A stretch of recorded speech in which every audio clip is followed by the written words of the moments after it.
Hey friend, welcome to our final episode of chapters 2 and 3, the 7 letters to the 7 churches. Jesus makes the statement in chapter 1, I'm the Alpha and Omega, the beginning and the end, the first and the last, the one who was, who is to come. So going into the writing of the 7 letters, Jesus self-declares himself to be the one who exists outside of time-space.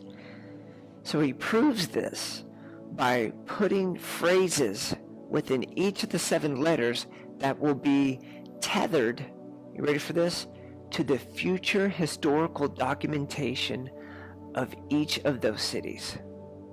Here's what I mean. Let's take Laodicea. When you do a historical research on the city of Laodicea, one of the big connective features we see here in the 7 letters, the one to Laodicea, is the aqueduct system.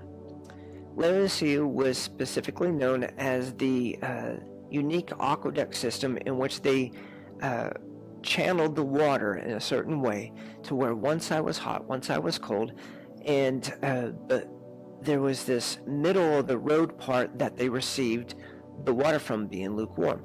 Now, was there lukewarm Christians in Pergamos?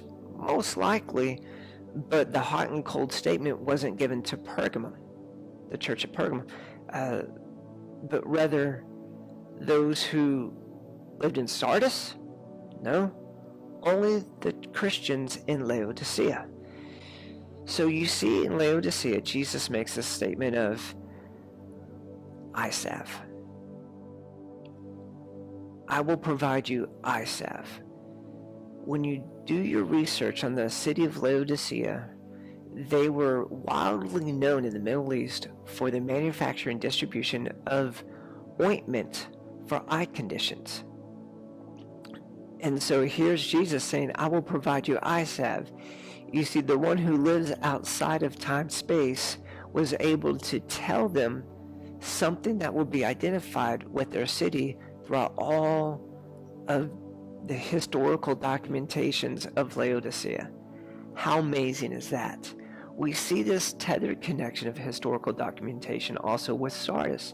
You see, Sardis, you have a name, but he says that I will not write out your name of the Lamb's Book of Life, right? And so we see this emphasis of the name. Well, Sardis no longer had a name because as a thief in the night, it was taken out by an opposing force, no longer having a name. Ephesus, right? The first letter, we see the future history of Ephesus is that of it became no more because of the erosion. The city could no longer shine as a first century Christian hub. It housed over 250,000 Christians going through there every year. It was the first century missions hub. But because of the erosion, as time would unfold, the city got washed away. Well, it said in the letter that if you did not repent, I will take out your lampstand. I will take out your light. How amazing is that? Friend, we see this with all 7 letters. Let's look at Pergamos. This where Satan's seat is. What is that all about? Well, here's a potential conjecture. In Pergamos, when you do your historical research on Pergamos, there is something called the Pergamum altar that was created there throughout its history. And it was a place of platform of speaking and worship unto deities and all these gods. And inside of it is etched these pictures of these wars of these gods and deities and what have you. Well, centuries and centuries later, this huge altar to Zeus, or known as the Pergamum altar, the altar of Zeus, was moved to Berlin, Germany during the time of the life of Adolf Hitler. And ironically enough, upon this same place, this altar of Zeus, Hitler would actually fashion propaganda speeches upon that altar. How crazy is that? What's the big takeaway for you and I in this principle is this: Jesus knows your future history. all the more you can trust your personal relationship with Jesus Christ, because he knows the future people you will run into, your future job situation, where you will live. He knows the future history of the town in which you live in and the town or city which you will move to. You can trust your relationship with Jesus all the more we can buy into the loyalty of the deity of the Son of God.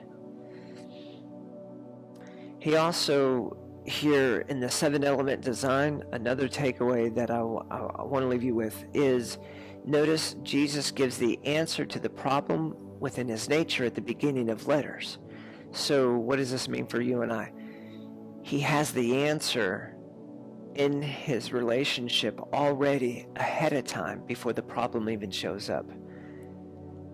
In your life, friend, before the problem even shows up, he's already given you a life lesson through relationship with him of how to get victory in that situation that you will be going through. Now I want to switch gears to our final lesson on the 7 churches. Here you have a map of the 7 churches, the letters, the destination to these 7 letters. The locality here in Turkey, which was in the ancient world known as Asia Minor, modern day Turkey. Well, here's another map. The Middle East. Turkey houses not only those 7 cities, but also it houses a mountain range called the Taurus Mountains. Not the Appalachian Mountains, not the Himalayan Mountains, not the Colorado Rockies, but rather the Taurus Mountain Range. Unique naming. Well, in the same landmass that has the 7 churches, the book of Revelation also houses the Taurus Mountain Range. Well, the one who holds the stars, friend, is the one who made the stars. So get this. In Genesis 1:14, God says that he makes the sun, moon, and stars for time, signs, and for seasons. So what are signs? Signals, all right? They point to something.